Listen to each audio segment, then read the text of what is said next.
Vamos entonces a centrar nuestra atención hoy en el versículo 1 del capítulo 13. Si usted sigue conmigo con su Biblia abierta, dice entonces que antes de la fiesta de la Pascua, sabiendo Jesús que su hora había llegado para que pasase de este mundo al Padre, como había amado a los suyos que estaban en el mundo, los amó hasta el fin.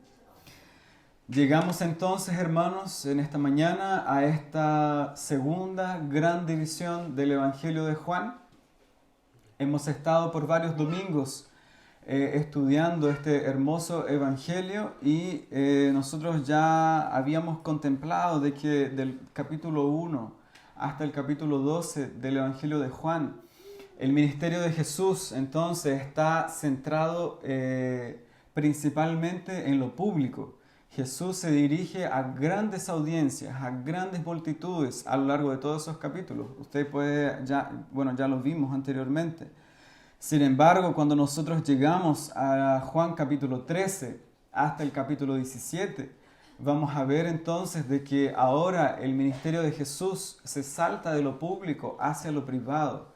Y Jesús ahora comienza un ministerio mucho más cercano, por decirlo así, mucho más íntimo con sus discípulos. Jesús centra su atención en aquellos que lo acompañaban, en aquellos que habían estado con él durante estos 3 años, y porque aproximadamente 3 años duró el ministerio de Jesús, 3 años y medio. Y entonces estos 12 hombres que le seguían a todas partes y le amaban y habían dejado todo por seguirle, Jesús entonces centra su atención en sus vidas, en sus corazones y los discipula de una forma más cercana. Y eso lo tenemos desde el capítulo 13, capítulo 14, Jesús hablando con Tomás. Ustedes recuerdan todo eso, capítulo 15, Jesús hablando que Él es la vid verdadera, capítulo 16, capítulo 17.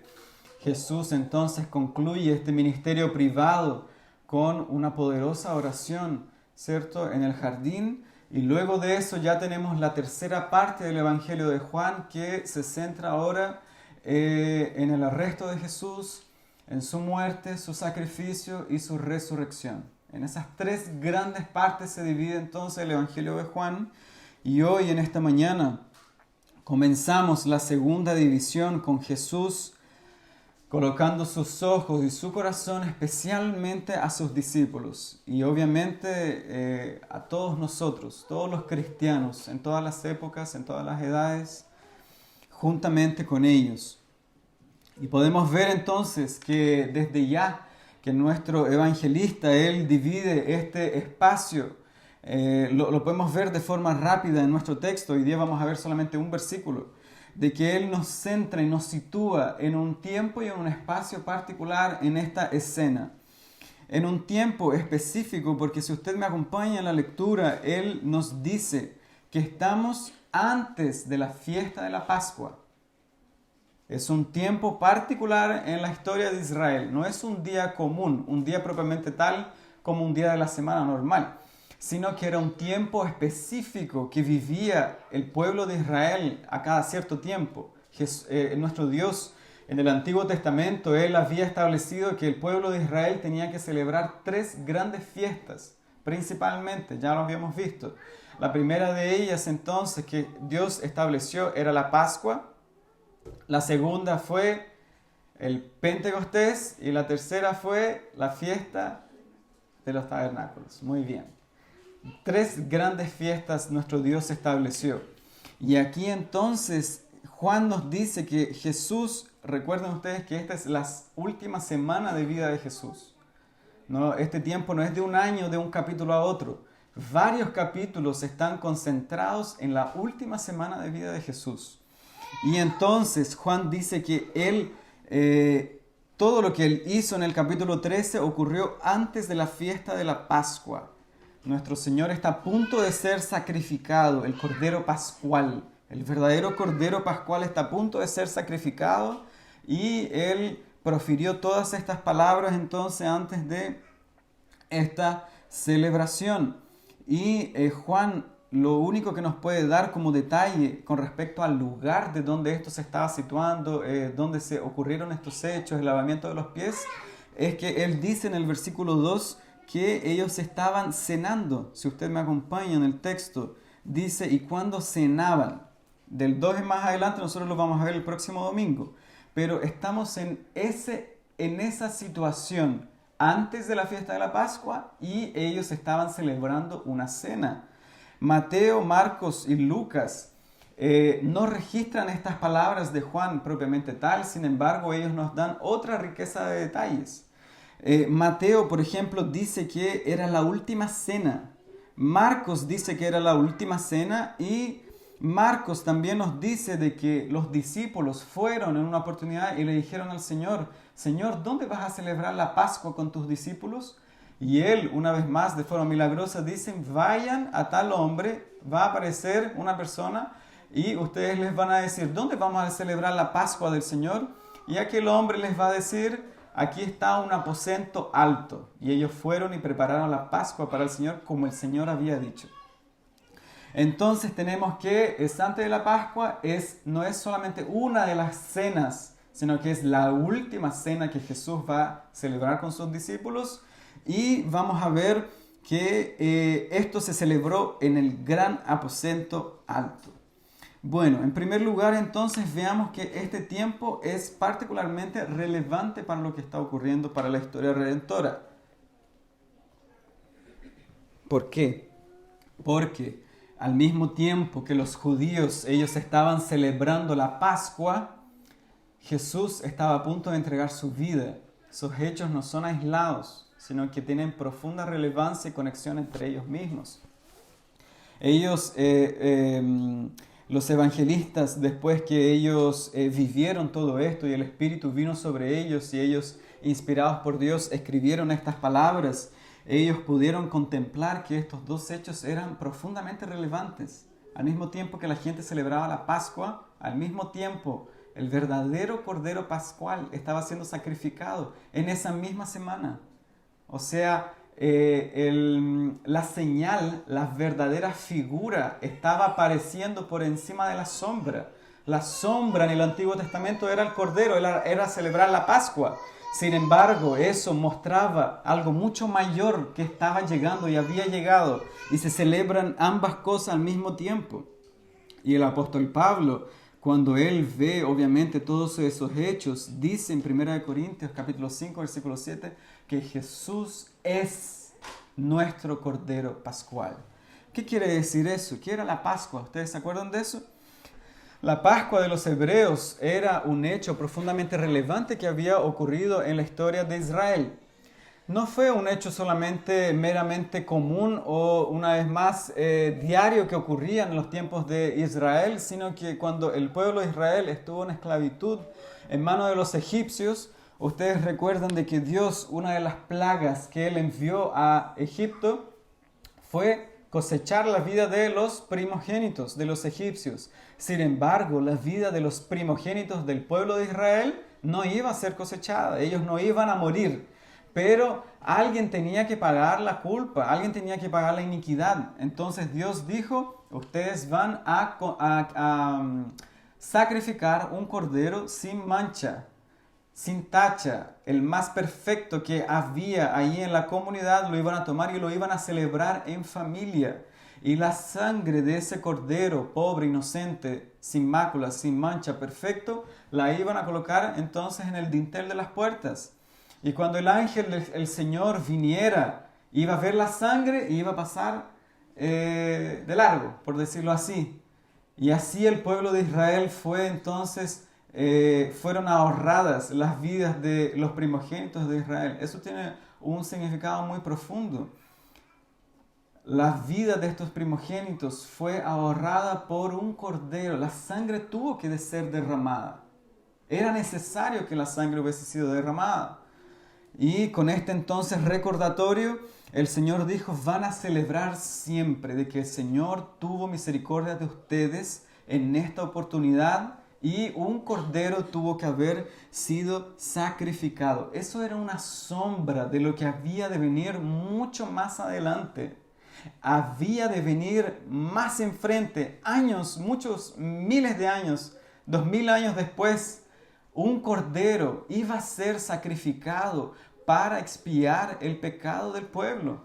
Ellos vivían con esa confianza de que algún día iba a venir realmente y personalmente un cordero que Dios iba a proveer en la historia de la humanidad, que con su sangre Él iba a colocar en el dintel de nuestros corazones para que nuestra vida entonces sea ahorrada y no seamos lanzados al lago del fuego y de la muerte, porque Él pagó nuestra deuda. Ellos miraban entonces a este Cordero, y la palabra de Dios, cuando ve a Cristo, el escritor los ve y él dice que este Cordero fue el Cordero entonces que fue inmolado, sacrificado desde antes de la fundación del mundo.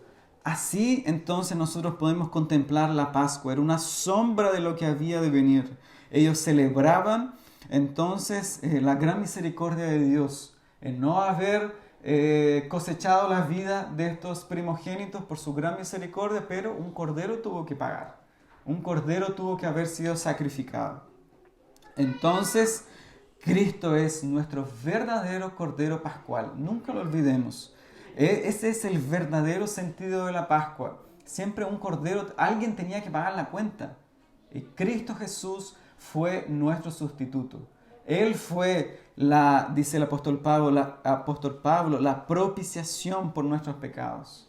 Y no solamente por los nuestros, sino de todos aquellos que creen en su nombre alrededor de todo el mundo. Eso es lo que nosotros vemos, eso es lo que significa la Pascua. Nunca lo perdamos de vista. Eso es nuestra verdadera Pascua. Veamos en segundo lugar entonces, hermanos, que el texto dice que Jesús sabía desde ya que su hora había llegado para que pasase de este mundo al Padre. Entonces veamos en segundo lugar que Cristo cumple la agenda del Padre. El que hace la agenda es Dios, no es María. ¿Ustedes se acuerdan en los primeros capítulos de Juan que María dijo, así como cuando estaban en las bodas de Caná, y aquí está, o sea, ¿qué vamos a hacer para que Él mostrase su poder y su gloria? Y Él le dijo, mujer, ¿qué tengo yo contigo? Muy probablemente el significado de eso, mi agenda no la haces tú. Yo hago mi agenda, yo sigo la agenda del Padre, yo me voy a dar a conocer cuando en el tiempo sea del Padre, cuando el Padre ya lo haya dicho. Entonces Él estaba en absoluta concordancia con la agenda de Dios. En ese tiempo Él tenía que revelarse y en ese tiempo lo hizo. Y Él dice que su muerte no fue un fracaso, como dijo el Papa. Que la muerte de Cristo había sido una tragedia y un fracaso. Él no dice que su vida fue cosechada por los hombres. Pobre Jesús, su vida fue exterminada de la tierra. Pobrecito, no pudo con los hombres y los hombres fueron más fuertes que Él y lo llevaron a la cruz y así murió. ¿Cierto? Sino de que Él dice, observen sus palabras, yo voy a pasar de este mundo al Padre. Él ve mucho más allá. Su vida no acabó con su muerte, sino que la muerte, dice el apóstol Pablo, no pudo con Él. La muerte no pudo retenerlo, sino que la muerte de Cristo significaba para Él que Él volvía a estar con su Padre y volvió a ser glorificado. De hecho, así como Él lo dijo, con las glorias, dijo Él anteriormente, con la gloria que yo tuve contigo antes de toda la creación de las cosas. Él dijo, observe, ya lo consideramos en Juan capítulo 10, yo pongo mi vida. Su vida no fue quitada, no fue un fracaso, no fue un desliz en el plan de Dios. Yo la pongo para volverla a tomar, nadie me la quita, dijo Él. Yo de mí mismo la pongo, tengo poder para ponerla, tengo poder para volverla a tomar. De hecho, Él lo hizo. Este mandamiento recibí de mi Padre. Juan capítulo 10, versículos 17 y 18. O sea, Cristo entonces, nosotros podemos ver en el libro de los Hechos, lo que estaba detrás de la escena era de que Dios así lo había querido. En Isaías capítulo 53, un hombre puro, santo y perfecto tenía que entregar su vida en la cruz del Calvario. Y eso fue lo que Jesús hizo. Él entregó su vida conforme el Padre lo había declarado. El Padre lo había mandado. Nosotros ya vimos eso en el gran pacto de redención. El Padre le entregó a su Hijo un grupo de personas escogidas, no por ser mejores que otras, sino porque Él así lo quiso, salvar a algunos de entre ese montón de gente que estaba perdida, y se lo entregó a su Hijo, y el Hijo se comprometió a dar su vida. Entonces, por ese grupo de personas, y esa hora de entregar su vida había llegado. Estaba a punto ya de ocurrir, y Jesús sabía que había llegado la hora entonces para pasar de este mundo al Padre. Cristo entregó su vida y la entregó verdaderamente. Eso es lo que nosotros podemos ver después, ya un poco más adelante en los próximos capítulos. Cristo entregó su vida y Él dijo en Juan capítulo 14, amados hermanos, que Él fue precisamente a preparar lugar para nosotros. Qué triste sería si la muerte de nuestro Señor se hubiera acabado, ¿cierto? Con Él y con su ministerio y con todo el movimiento cristiano, y ya no tendríamos esperanza. ¿Qué esperanza habría para el pueblo de Dios si, como dijo este hombre Gamaliel, vinieron muchos, aparecieron, tuvieron un grupo de seguidores, de repente el líder murió y hasta ahí llegó la cosa? ¿Se imaginan si hubiese ocurrido eso con Jesús? Falleció, murió, le quitaron su vida y hasta ahí llegó el cristianismo. Viviríamos entonces en base a la ignorancia, a la incerteza, ¿cierto? Sin embargo, eso no fue verdad. La muerte no pudo con Él. ¿Dónde está, oh muerte, tu aguijón? ¿Dónde está, oh sepulcro, tu victoria? Si ni siquiera el sepulcro pudo con Él. Todos nosotros algún día, cuando partamos de esta vida y la muerte venga por nosotros, no hay nadie que vaya a salir del sepulcro hasta cuando Cristo vuelva por segunda vez. Sin embargo, Él, por su poder, volvió a la vida. Y eso no es difícil de entenderlo. Porque, como dicen los teólogos, Él es el autor de la vida. ¿Cuál es la duda que tendríamos que tener de que Él haya vuelto a vivir? Si Él fue, todas las cosas fueron creadas por Él, y sin Él nada de lo que ha sido hecho fue hecho. Él volvió a vivir y Él sabía que su hora había llegado. Ustedes recuerdan anteriormente en el Evangelio que nosotros ya vimos, varias veces Él dijo, mi hora todavía no ha llegado. Mi hora todavía no ha llegado para hacer su ministerio público.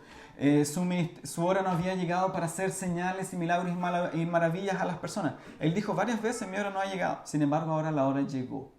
Y Él sabe lo que se viene por delante, que es entregar su vida en amor por los suyos.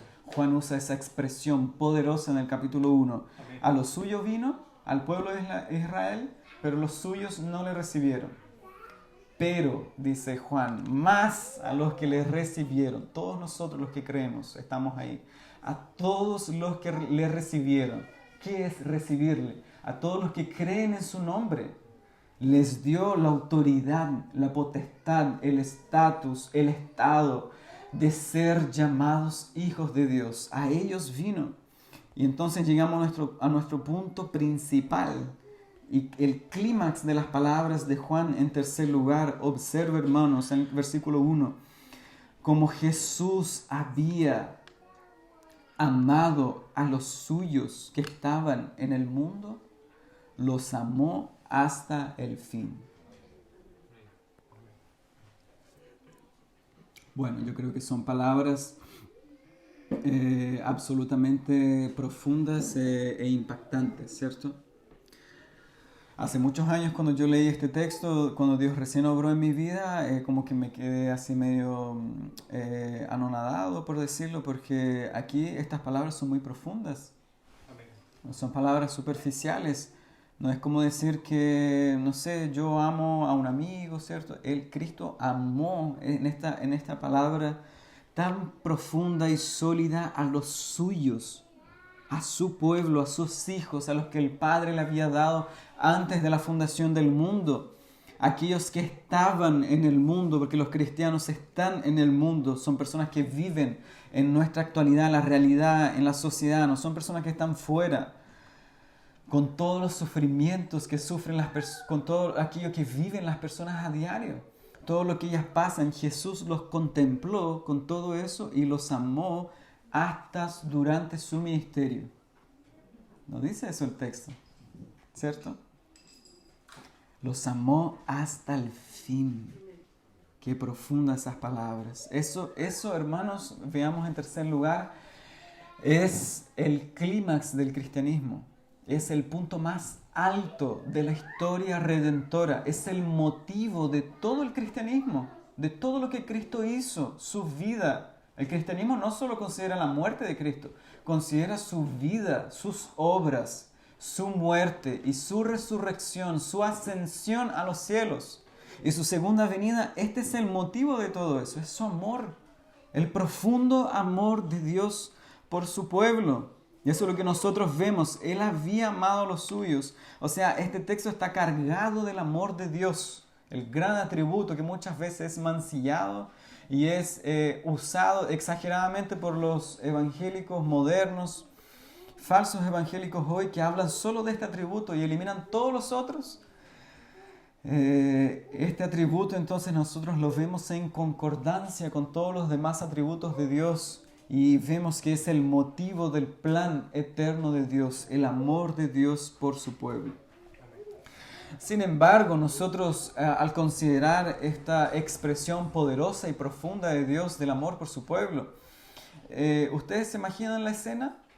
Cristo está entonces con sus discípulos celebrando la última cena. De hecho, en los otros evangelios vemos que en esta oportunidad Jesús estableció la cena del Señor. Era la última cena y se hizo en un gran aposento alto.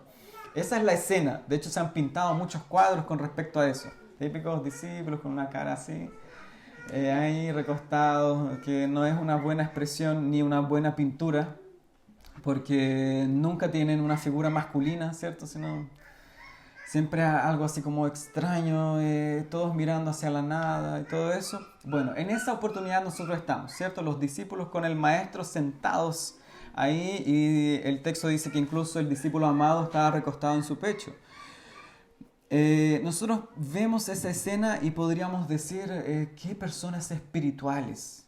Son personas que viven en lo espiritual, considerando el reino de Dios y observando todas estas cosas, ¿cierto? Y viendo a Cristo a punto de entregar su vida y están con Él, disfrutando los últimos minutos de vida con el Maestro. Pero ¿saben, hermanos? No era así.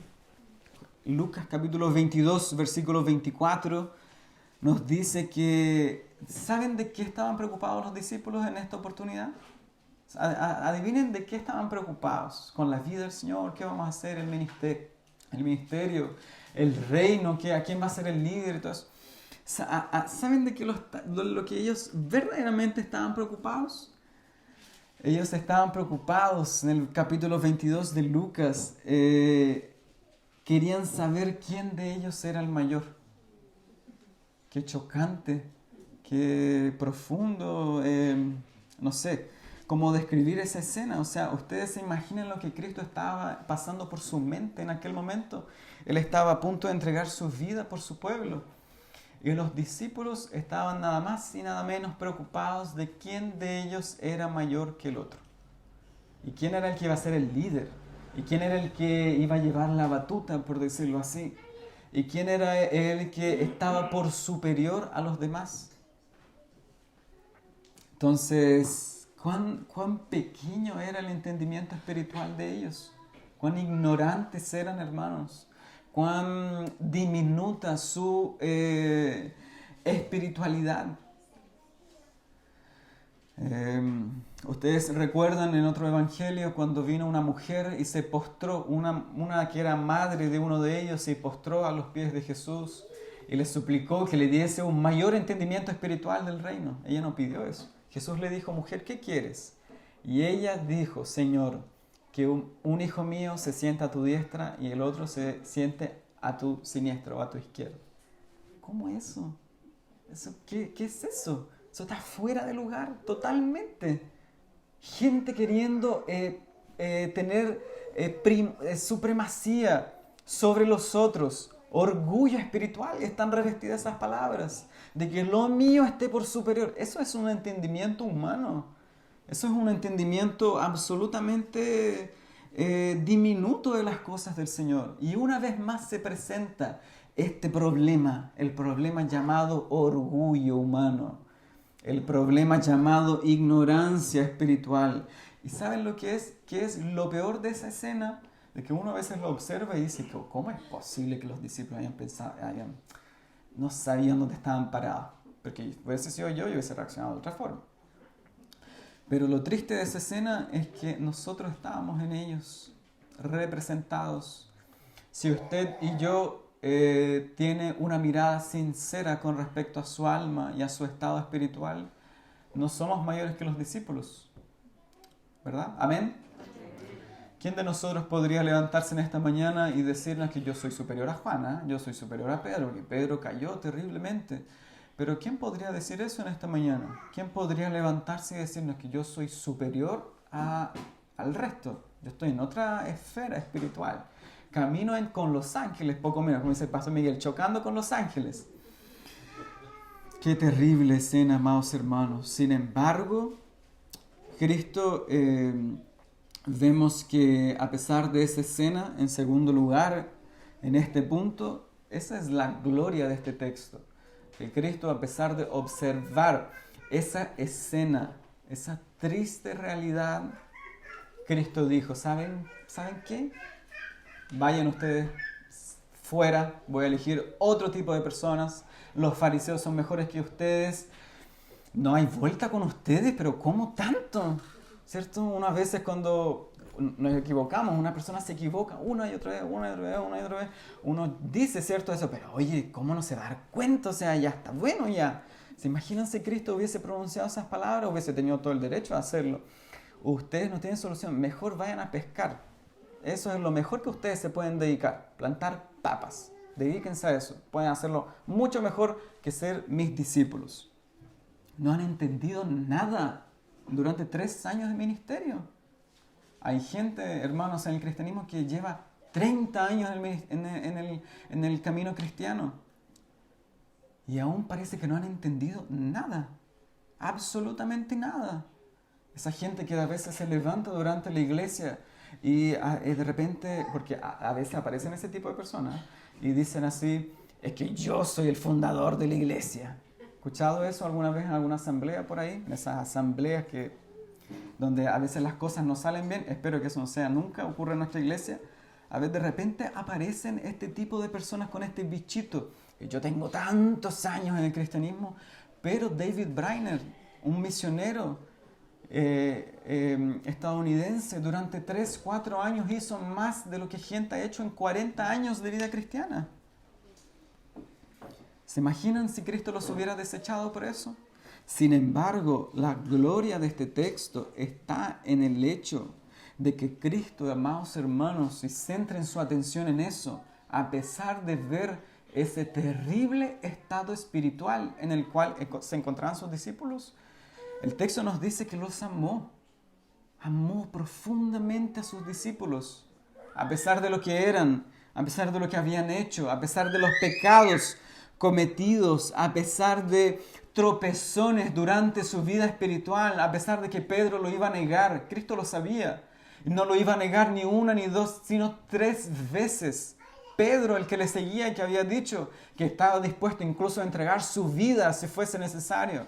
Cuando Cristo lo arrestan, no había nadie, no había absolutamente nadie, todos se habían ido. Cuando Cristo estaba colgado en la cruz del Calvario, no estaban los 12 discípulos con él, sino que vinieron otros 2 que posiblemente habían sido menospreciados por su fe, como lo fue Nicodemo y José de Arimatea, y ellos se atreven a sacar el cuerpo de Jesús en la cruz y lo sepultan de una forma digna, honrosa. Jesús sabía todo eso y aún así el texto nos dice que los amó, porque a ese nivel llega el amor de Dios. A pesar de nuestra incapacidad, a pesar de nuestra inhabilidad para querer a Dios, a pesar de nuestra inclinación hacia la maldad, hacia la iniquidad, hacia el pecado, pecados cometidos contra nuestro Dios durante nuestra vida de forma consciente e inconsciente, tantas veces lo hemos negado en nuestra antigua manera de vivir. Si usted hace memoria de su vida pasada, de su vida sin Dios, de su vida distanciado de Dios, ¿quién podría decir que éramos los mejores? ¿O quién podríamos decir que éramos en verdad lo mejor que había en la sociedad? A pesar de todo eso, el texto nos dice de que Cristo los amó. Y las palabras de la evangelista van mucho más allá y dice que los amó hasta el fin. Esas son las dimensiones de su amor. Amando a Saulo de Tarso, cuando Saulo de Tarso aún perseguía a Cristo y a la iglesia, y sabiendo el maestro de todo lo que él iba a hacer antes, entonces de tornarse el apóstol. Las escrituras nos dicen que Cristo ya lo amaba. Eso es el tamaño del amor de Dios por los suyos.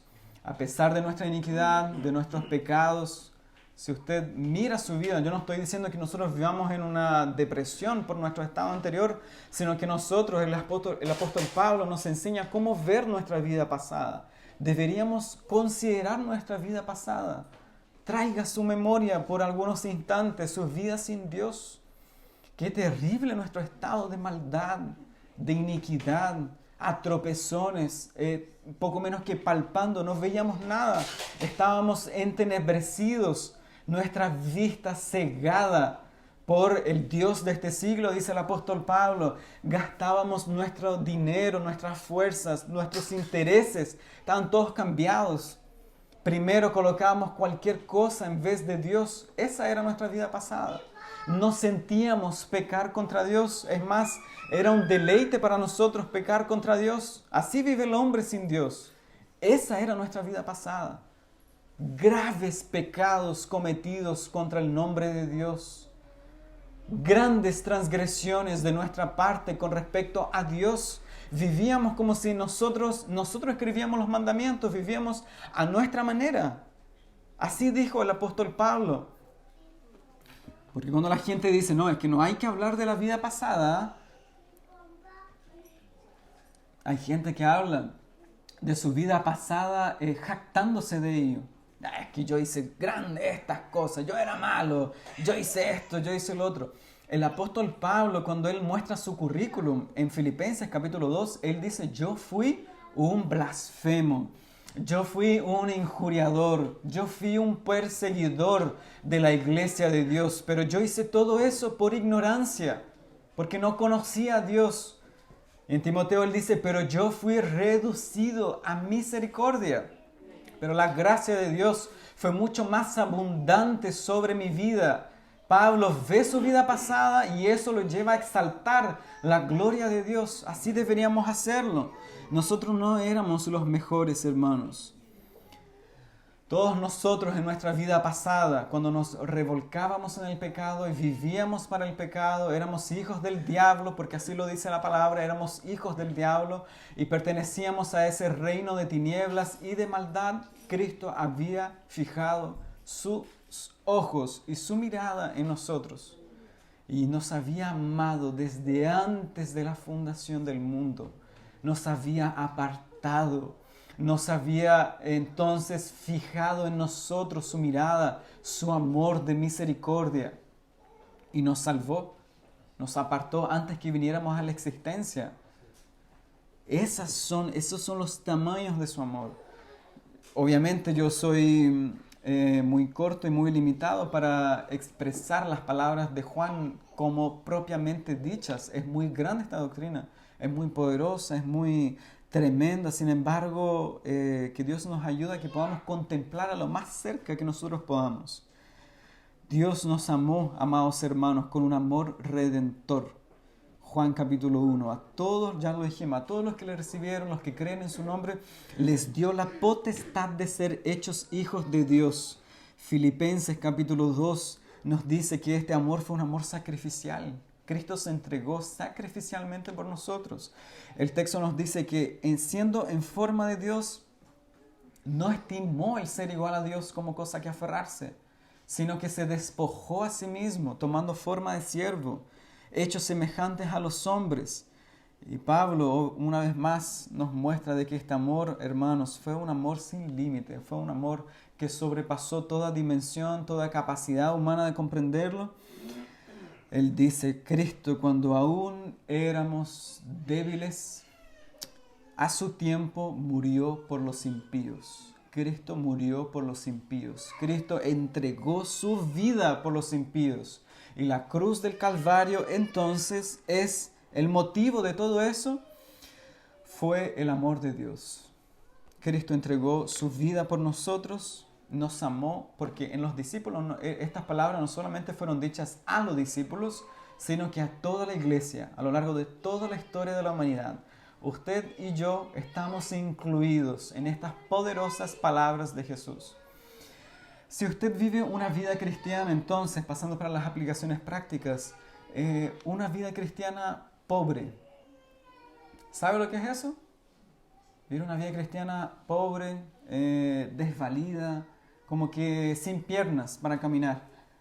En vez de correr hacia Dios, en vez de avanzar en la vida cristiana, parece que estamos retrocediendo, corriendo hacia atrás. La carrera, hermanos, es hacia adelante. El apóstol Pablo dice, proseguimos hacia el blanco. Sigo corriendo la carrera. Hay gente que corre hacia atrás. Si usted mira su vida espiritual, nosotros podríamos leer la biografía entonces de grandes hombres de Dios, de los puritanos. La gran pregunta que usted se tiene que hacer es ¿por qué yo no soy como esa persona? ¿Por qué hubo un David Brainerd? ¿Por qué hubo un Jonathan Edwards? ¿Por qué hubo un Martín Lutero, un Juan Calvino? ¿Por qué yo no soy como ellos?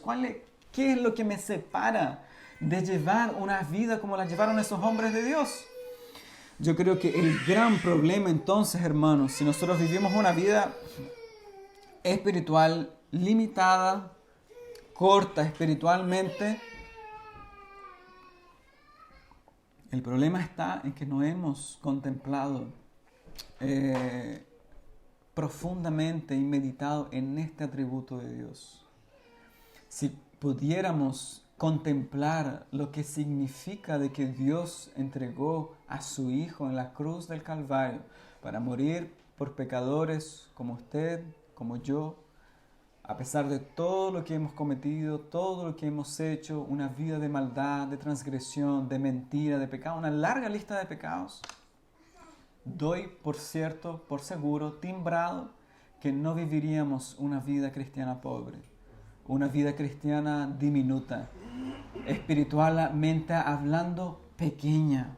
Son tan pequeños nuestros esfuerzos muchas veces. Son tan mínimos los esfuerzos que el cristianismo hoy hace por la causa de Cristo. Eso potenciaría nuestra vida cristiana. Sería el motor de nuestra vida cristiana. Cristo entregó su vida por mí. ¿Qué voy a hacer yo por Él? Esa es la gran pregunta. ¿Qué hago yo con Cristo? Cristo se entregó en la cruz del Calvario. ¿Qué hace usted por Él? Hubo una cierta vez que había un cuadro pintado de Cristo muriendo en la cruz. De hecho, el cuadro se llama así, Cristo muriendo en la cruz del Calvario. Hubo un conde muy poderoso en aquellos días y todo que vio este cuadro y quedó profundamente impactado. Y él, de hecho, hizo un himno después. Y él dice, Cristo en ese cuadro, en esa pintura representado, le dijo a él, yo hice esto por ti. ¿Qué harás tú por mí? Esa es la gran pregunta que deberíamos respondernos hoy. ¿Qué hago yo por Cristo? ¿Cuáles son sus esfuerzos por la causa de Cristo? ¿Qué es lo que yo entrego a Él? Hay personas que entregan una parte de la vida, la otra no. Yo tengo mis prioridades, mis intereses, mi familia primero, mis negocios, mi nombre, mi apellido, mi trabajo. Y no tienen a Dios en primer lugar. Ese es el gran problema del cristianismo hoy. Las prioridades. Prioridades. Si nosotros contempláramos a Cristo en la cruz entregando su vida por pecadores, cambiaríamos las prioridades, hermanos. Estoy seguro que las reuniones de oración serían mucho más visitadas. Estoy seguro que el evangelismo sería mucho mayormente apoyado. Yo estoy seguro que nuestro trabajo cambiaría, porque usted tiene que ser una luz y una sal en el lugar donde el Señor lo coloque. Todo eso cambiaría. Mi relación en mi matrimonio, con mis hijos, con mi familia, con los que están alrededor mío, todo eso cambiaría si esta doctrina estuviese clavada en nuestros ojos. Bueno, en último lugar me gustaría decir, hermanos, todos los que somos cristianos hemos sido agradecidos a Dios por este amor entregado en la cruz del Calvario. Hemos vivido una vida agradecida. Cristo se entregó, Cristo se despojó, Cristo se vació por completo en la cruz del Calvario. ¿Vivo yo una vida agradecida? Para las personas que todavía no han conocido de este amor, en este día, en esta mañana, no hay una historia más trágica que una persona esté en este lugar y aún no conozca de Cristo. La tragedia más grande de una persona en su vida al partir de este mundo no es que no se haya casado, no es que no haya tenido hijos, no es que no haya sido una persona exitosa. La mayor tragedia para que le pueda ocurrir a una persona es partir de este mundo sin estar a cuentas con Dios, sin haber disfrutado del amor de Dios sobre su vida. El apóstol Pablo dice que el amor de Dios fue derramado en nuestros corazones. Las personas que viven sin Dios no han disfrutado de este amor, no conocen el amor de Dios. Sus pecados no han sido perdonados. Por tanto, el mensaje del Evangelio es que usted venga prontamente a Cristo. Él entregó su vida por pecadores, pecadores como usted, pecadores como yo. No pecadores como uno dijera, el Evangelio es para los borrachos, para las prostitutas, los que viven en la droga, en el alcohol y ese tipo de personas. Yo la verdad es que yo no me siento identificado como un pecador. ¿Has fijado que hay gente que dice eso? Yo la verdad es que no, este mensaje no me llega a mí porque yo no, ¿qué he hecho yo? Durante mi vida no he hecho nada, me he portado súper bien. No tomo, no bebo, eso uno lo escucha a cada rato, todos los sábados cuando uno va a evangelizar.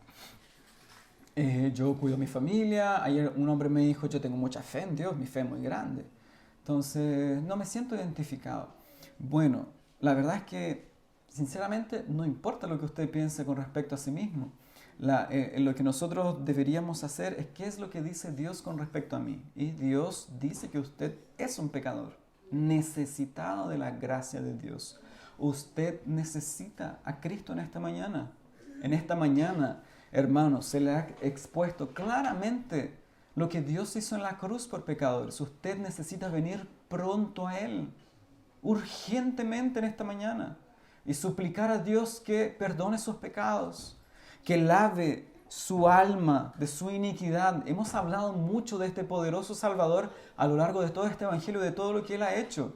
Él perdona pecados, Él limpia el alma humana, Él borra las transgresiones, la iniquidad, la maldad, el pecado, la rebelión. Él puede hacerlo.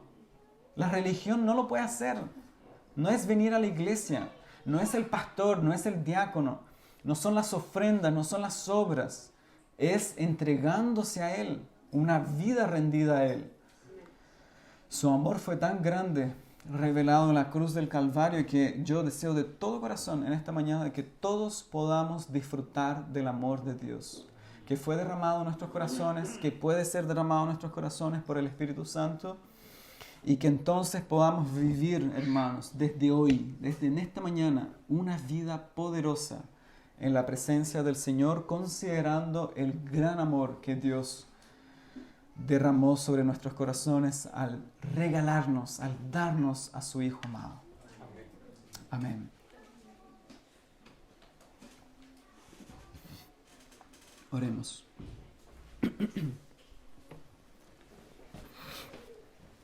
Amado Dios, amado Rey,